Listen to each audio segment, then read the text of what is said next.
بسم اللہ الرحمن الرحیم۔ جب حضرت مریم علیہ السلام کے پاس اللہ کا فرشتہ آیا، کہا اے کنواری مریم، اللہ پاک تجھے نیک اولاد عطا کرنا چاہتا ہے۔ خاتون نے کہا یہ کیسے ممکن ہے، مجھے تو کسی مرد نے آج تک چھوا تک نہیں۔ اے مریم، ایسا کرنا تیرے رب کے لیے بہت آسان ہے۔ حضرت مریم علیہ السلام کو ان کے زمانے کی تمام عورتوں میں برتری عطا کی ہوئی تھی۔ آپ کے والد کا نام عمران تھا اور ان کا شجرہ نسب حضرت سلیمان علیہ السلام سے جا ملتا ہے۔ حضرت مریم کی والدہ کا شجرہ نسب حضرت داؤد علیہ السلام سے جا ملتا ہے۔ ان کے والد بڑے عابد، زاہد اور عالم تھے، مسجد اقصی کی امامت بھی کرتے تھے۔ حضرت مریم علیہ السلام کی والدہ نے بارگاہ الہی میں دعوت کی تھی اور منت مانگی تھی کہ اگر مجھے اولاد ہوئی تو میں اس کو بیت المقدس کی خدمت کے لیے وقف کر دوں۔ بنی اسرائیل کے ہاں روایات تھی کہ جو لڑکا اللہ پاک کی جو رب کی نظر کر دیا جاتا ہے، وہ نہ تو شادی کرتا ہے، نہ دنیاوی کاموں میں مشغول ہوتا ہے، وہ صرف عبادت میں دلچسپی رکھتا ہے اور عبادت گاہ میں خدمت کرتا رہتا ہے اور عبادت میں ہی مشغول رہتا ہے۔ لیکن لڑکے کی بجائے حضرت مریم پیدا ہوئی، لڑکی پیدا ہوئی جس کا نام مریم رکھا گیا۔ آپ کی والدہ نے حضرت مریم کو کپڑے میں لپیٹ کر بیت المقدس کے علماء کے سامنے پیش کر دیا تاکہ وہ ان کو اپنی کفالت میں لے سکیں۔ لیکن جب مریم علیہ السلام کو بیت المقدس میں لایا گیا تو مجاوروں کے درمیان اختلاف پیدا ہو گیا۔ ہر کوئی خود کو آپ کا زیادہ حقدار سمجھنے لگا۔ پھر یہ فیصلہ ہوا، مجاورین نے کہا کہ وہ قلم جس سے تورات لکھتے ہیں پانی میں چھوڑ دیا جائے۔ قلم کا جو پانی کا بہاؤ ہے وہ قلم کو الٹا بہائے گا تو وہی مریم کی کفالت کرے گا۔ اور اس مقابلے میں حضرت زکریا علیہ السلام بھی شامل تھے اور ان کے قلم کو پانی نے الٹا بہا دیا اللہ پاک کے حکم سے۔ حضرت مریم جب بڑی ہوئی تو ان کو بیت المقدس کے ایک کمرہ ان کے لیے مختص کر دیا گیا۔ حضرت زکریا علیہ السلام کے علاوہ اور وہاں پہ کوئی نہیں جا سکتا تھا۔ حضرت مریم نے دن رات اللہ پاک کی عبادت میں مصروف ہوئی۔ حضرت زکریا علیہ السلام جب آپ کے پاس آتے تو آپ کو دیکھتے کہ کیونکہ وہ ان کے پاس بے موسمی پھل موجود ہوتے تھے، جو سردیوں والے موسم تھے، جو گرمیوں والے موسم تھے، بے موسمی پھل موجود ہوتے تھے۔ جب حضرت زکریا علیہ السلام حضرت مریم علیہ السلام سے پوچھتے یہ پھل کہاں سے ہیں تو انہیں کون دے جاتا ہے، تو مریم بی بی نے کہا یہ مجھے اللہ پاک کی طرف سے ملتا ہے۔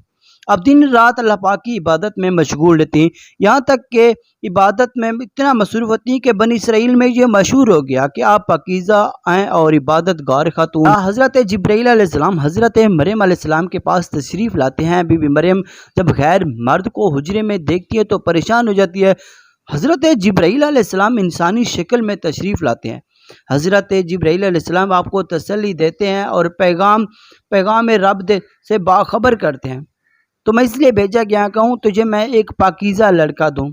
کنواری مریم فرماتی ہیں میرے پاس لڑکا کیسے پیدا ہوگا جب تک کہ مجھے کسی آدمی نے ابھی تک چھوا ہی نہیں ہے، اور تیرا رب فرماتا ہے میں ایسا کر سکتا ہوں، میرے لیے ایسا کرنا بہت آسان ہے، اور ہم ایسا اس لیے کریں گے کہ یہ لڑکے کو لوگوں کے لیے ایک نشانی بنائیں گے اور اللہ پاک کی طرف سے ایک رحمت بھی بنائیں گے۔ حضرت جبرائیل علیہ السلام حضرت مریم علیہ السلام کے گریبان میں پھونک مارتے ہیں، اس سے آپ کا حمل ٹھہر گیا۔ جب مریم علیہ السلام حاملہ ہوئی تو یہ خبر بنی اسرائیل میں عام ہو گئی۔ حضرت جبرائیل علیہ السلام حضرت مریم علیہ السلام کے گریبان میں پھونک مارتے ہیں، اس سے آپ کا حمل ٹھہر گیا۔ جب مریم حاملہ ہوئی تو یہ خبر بنی اسرائیل میں عام ہو گئی کہ حضرت مریم حاملہ ہو گئی، اس لیے وہاں سے لوگوں نے حضرت زکریا کے لوگوں کے گھر آنا جانا بند کر دیا اور آپ پر الزام اور بہتان لگانے لگے۔ بے حضرت مریم بیت المقدس سے نکل گئے اور دور ایک مقام پر ٹھہر گئے۔ آپ اس مقام پر تنہا رہ گئی تھی، آپ کو درد ہونا شروع ہو گئے۔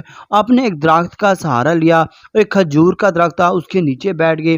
اب درخت کے پاس بیٹھی اور وہ درخت جو خشک تھا، جب آپ اس کو ہلاتی تو درخت سارے سبز پھل گرنا شروع ہو جاتے تھے۔ حضرت مریم علیہ السلام کو بدنامی کا خیال تھا، آخرکار کہنے لگی کاش میں پہلے مر گئی ہوتی۔ اور اس مشکل وقت میں اللہ پاک نے مریم کے قدموں میں ایک نہر بھی جاری کر دی۔ آواز آئی کہ پانی پیو اور کچھ کھاؤ تاکہ جسم میں تقویت پہنچے، اور اپنی اولاد کو دیکھو تاکہ آنکھوں کی ٹھنڈک محسوس ہو۔ اسی عالم میں حضرت عیسیٰ علیہ السلام کی پیدائش ہوئی۔ اپنے بیٹے کو لے کر حضرت مریم قوم کے پاس آئی۔ قوم کے جو لوگ تھے انہوں نے حضرت مریم علیہ السلام کی گود میں جب یہ بچہ دیکھا تو الزام تراشی کرنا شروع کر دی اور ہر طرف سے لوگوں نے تانا دینا شروع کر دیا تھا۔ حضرت مریم علیہ السلام نے بچے کی طرف اشارہ کرتے ہوئے کہا، اس بچے سے پوچھو، تمہارے سوالات کے جواب یہ دے گا۔ کچھ لوگوں نے کہا، یہ دودھ پیتا بچہ ہے، جواب کیسے دے گا؟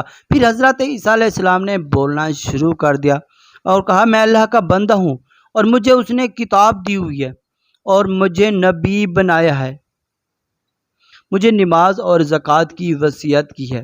اس کے بعد مریم حضرت عیسیٰ علیہ السلام کو لے کر مصر روانہ ہو گئے، اور جب حضرت عیسیٰ علیہ السلام 13 سال کے ہوئے تو آپ بیت المقدس واپس آ گئے، اور آپ کی جو وفات ہوئی تو آپ کی عمر 51 سال کے لگ بھگ تھی۔ اور اسلام کے علاوہ عیسائی بھی بی بی مریم کو عقیدت و احترام سے دیکھتے ہیں۔ اب واحد خاتون ہے جس کا نام قرآن مجید میں ہے اور بائبل میں بھی موجود ہے۔ حضرت عائشہ رضی اللہ تعالیٰ عنہ سے روایت ہے کہ حضرت محمد صلی اللہ علیہ وسلم نے فرمایا کہ مجھے خبر ہوئی اللہ پاک کی طرف سے کہ جنت میں میرا نکاح مریم بنت عمران، موسیٰ کی بہن کلثوم اور فرعون کی عورت آسیہ سے ہوگا۔